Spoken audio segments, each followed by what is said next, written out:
আসসালামু আলাইকুম প্রিয় দর্শক, আমরা এক মাসের সফরে কক্সবাজার, টেকনাফ এবং বান্দরবনের সফরে আছি। আজকে আমাদের পঞ্চম দিন কক্সবাজার। তো আপনারা দেখতে পাচ্ছেন সমুদ্র সৈকতে আমরা কিন্তু নেমে যাচ্ছি। এখানে যে সকল আপুরা আসে তারা কেন সবসময় বেহায়া হয় আমি বুঝি না।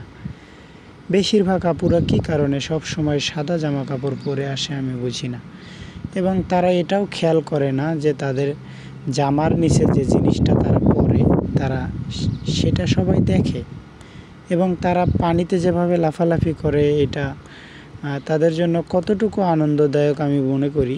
আমি অবশ্য এটা নিয়ে আপনাদেরকে কোনো মন্তব্য করতে চাই না, কারণ আমি এসব খুব এড়িয়ে চলার চেষ্টা করি।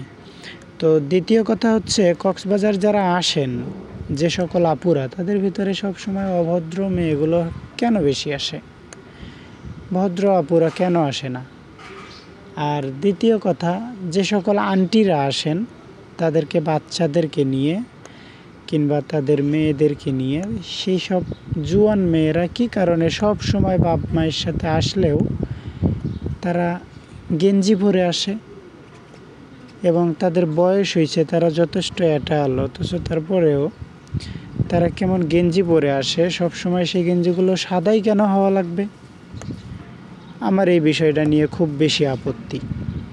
আমি তারপরে একটা কথা বলতে চাই, সেটা হচ্ছে আপনারা একটু সমঝোতা হন, আপনারা একটু সমাজের সাথে তাল মিলিয়ে চলেন। নিজের অস্তিত্বটাকে এভাবে বিলিয়ে দেওয়ার কোনো প্রয়োজন নেই, আমি যেটা মনে করি। তো এত মানুষের ভিড়ে আপনি একটা সাদা ড্রেস পরে আসছেন যার ভিতরে সব কিছু দেখা যাচ্ছে, আপনি কি কালারের ব্রা পরছেন সেটাও দেখা যায়। এত পুরুষ মানুষের ভিড়ে আপনারা কেন এমন করেন? আপনাদের কি আত্মসম্মান নেই? আপনাদের একটা ফ্যামিলি আছে, কেন বোঝেন না?